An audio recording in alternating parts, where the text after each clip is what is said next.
I can show you how to get over 1600 RPM for the exotic Chatterbox SMG, but with that kind of speed, how much damage would your build actually need? We're going to explore that and threat scaling. In the end, you will have 3 build templates that you can use today.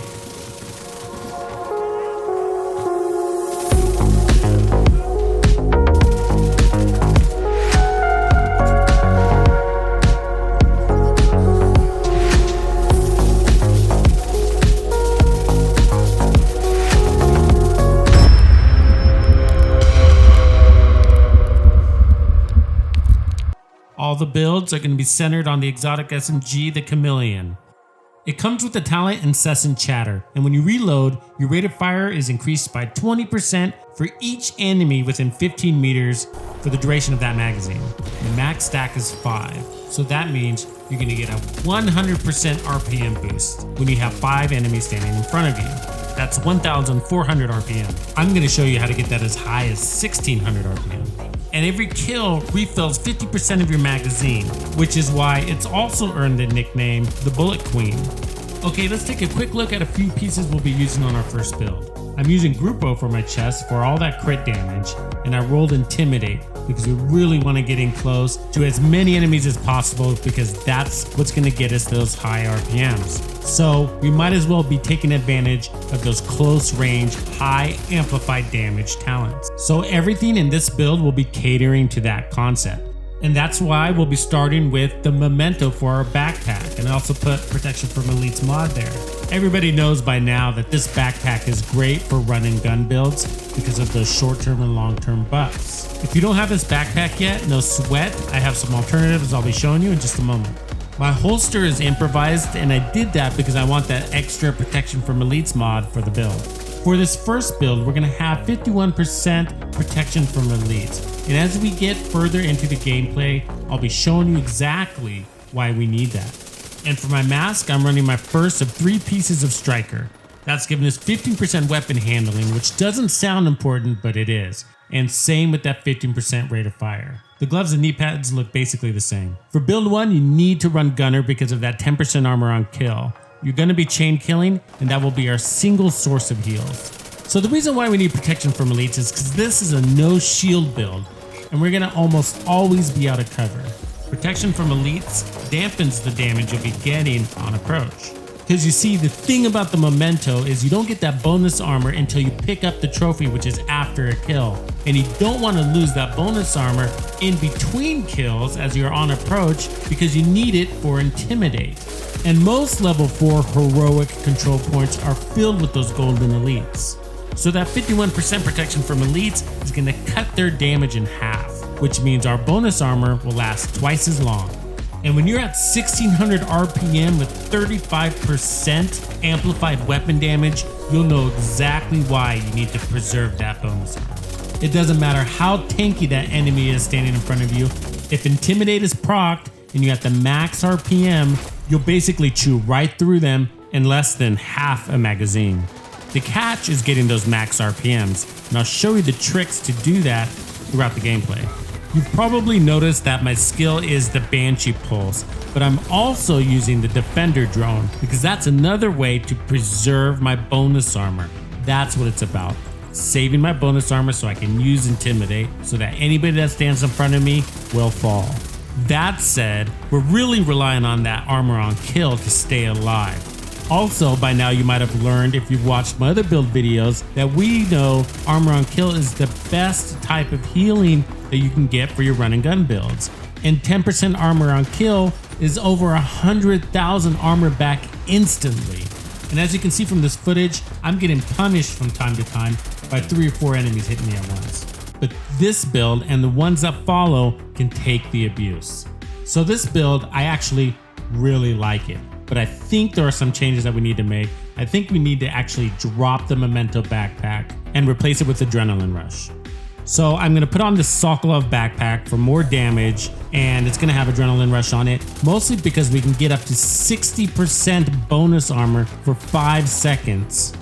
And trust me, we're going to be maxing that out all the time. And I love the refresh rate on this thing. Basically, we can get that bonus armor back every 5 seconds. This is going to save our lives constantly, trust me.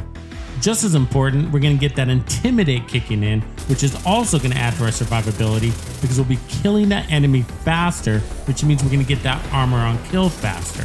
So our damage output is directly related to our survivability, and that's why Intimidate is important.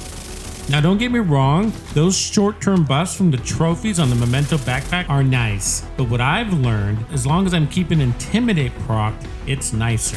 And when you're really exposed out there, it's really nice to have that coming back at you every 5 seconds, as well as that Invis shield from the bonus armor. So in the intro I mentioned threat scaling.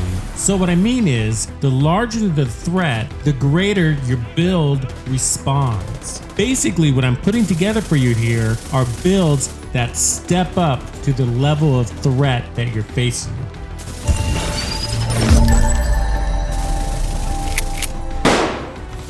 Agent neutralized. That's not only good for your survivability, but that also means you'll be making the most out of the Chatterbox because its talent says, in not so many words, that it's going to scale to the level of threat that's within 15 meters of you. And it does that by increasing the RPM by 20% per enemy, right? Up to 5 enemies, that's 100%. As well as eliminating reload, which for all those who use SMGs know, that's your biggest threat when you're not shooting because you're busy reloading. That's when the enemy's shooting at you and you're not shooting at them, and you end up getting outgunned. Anyways, back to threat scaling, that's why I like Adrenaline Rush, because it also scales based on the level of threat that's standing in front of you within 15 meters, just like the gun. Synergies, folks. Synergies. I recently put out 5 beastly backfire SMG builds, one of which has 436.4% crit damage on it, which is insane. You gotta see what these can do. I'll drop a link right here. Alright, so our bonus armor as well as our DPS is scaling with the threat. But as far as survivability, there's actually room to improve that with this build. And the reason why is because in the open space, we're taking a lot of heat. So by the time we get to the enemy, our armor is really low. And then it takes multiple enemy kills to get us back to full again. We still got the bonus armor, so that's keeping us alive. It's actually saving our butt. In build 2, we're going to be changing a few things to make sure that we have our armor where it should be, as well as keeping our bonus armor up for as long as possible. Don't forget, you're invited to join me and agents just like you on my Discord, Twitter, and more. Head over to team up, level up your gameplay, or just hang out. So for build 2, we're going to increase our threat scaling, especially on the damage side. We'll also be improving our survivability. So the most important change for build 2 is the specialization. You need to switch to firewall because by doing so you get the striker ballistic shield. And that's important because it gives you a damage bonus per enemy at 12% with your mods. So imagine when you got that horde in front of you and you got that 1600 RPM with 60% damage bonus happening. In addition, 60% bonus armor on top of 35% amplified weapon damage from Intimidate. All because you are scaling to the threat that's standing in front of you. I'm still running Striker, I've just moved the 3 pieces around. Another big change is we now have the Coyote's exotic mask, and this mask has threat scaling built into it as well on the offensive side. It's proximity based. Within 15 meters you get 25% critical hit damage. That goes perfectly well with the SMG as well as Adrenaline Rush. So because we got rid of the gunner specialization, we lost our heals, that armor on kill, right? So we need to put that back onto our build. So for my chest and backpack, I'm running Bellstone Armory on both. That's going to give us 1% armor regen and 10% armor on kill. We're also dropping our protection from elites down to 39%, which is okay because we now have the shield to give us a little more protection.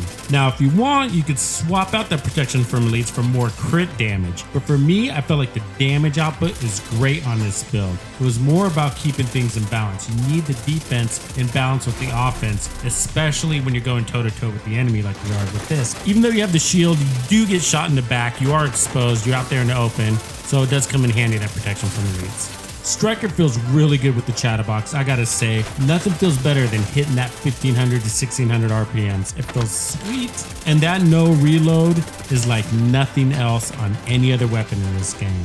Of course, there's the Bullet King, but it doesn't give you the same level of satisfaction as with the Chatterbox when you get that magazine refilled. A lot of it's because the RPM is so much higher in the SMG, so that gives it more of a punch. I also think because the other reward systems in the build are kicking in at the same time, you're getting that armor on kill, you might be dropping a trophy, whatever it is, or that adrenaline rush is refreshing so you get that intimidate back, and so that next enemy standing in line waiting for you gets the full effect from your build.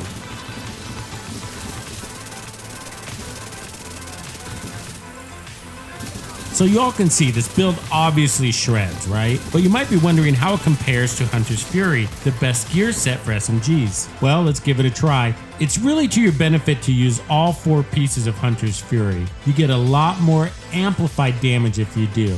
And when you're at full stacks, you'll be getting 45% more amplified damage. And because we're still running Intimidate, you're going to get a total of 80% amplified damage, in addition to the threat scaling that's happening from the Striker Shield, which is 13% damage bonus per enemy. And just like our last build, we have our protection from elites down to 39%, which is going to protect our bonus armor. And protecting that means we'll be hitting harder. So from Striker to Hunter's Fury, you can feel the change in the RPMs, especially when you're standing in front of only one enemy and you're not scaling. You're all the way down at 700 RPM. But that's okay. There's a ton of other things happening to help you out instead. We now have that disorient status effect, which basically buys you more time to kill that enemy. But more importantly, you don't have to run that 2-piece Bellstone anymore because the brand set has 20% armor on kill built into it, which is more than what we had before. In addition, it comes with that 15% SMG damage attribute. It's not as good as the Coyote's masks, but it makes up some of the gap. All in all, these builds are running around 1.1 to 1.3 million armor in total, and all do a really good job on standing on their own 2 feet. Also, if you're playing in group, Adrenaline Rush on your backpack might be better than the Memento in case people are stealing your kills. Here's a quick tip, and another reason why the shield is really important for the Chatterbox. Think about the timing on your reload because of the RPM adjustment it does depending on how many enemies are standing in front of you. For example, when you quickly approach a mob of enemies, hit the reload button and then it'll ramp up that RPM really fast. And another thing, if you still have ammo in your magazine from a time when your RPMs were at max, then don't reload right away. Use that RPM and those rounds until your magazine is empty. You'll be surprised in how many of those leftover magazines actually get you a kill. And those again are some really important reasons on why protection from elites and the shield are really important for the Chatterbox, because as you approach a mob of enemies, like 6 of them, right, you need to quickly reload so you can ramp up your RPMs and shred them down, but you need to buy yourself a couple of seconds as they're shooting you, so you need that level of protection. Okay, I got a question for you. Which of these 3 builds are best for legendary missions? If you don't think any of them are, then tell me what you would change to make them legendary ready.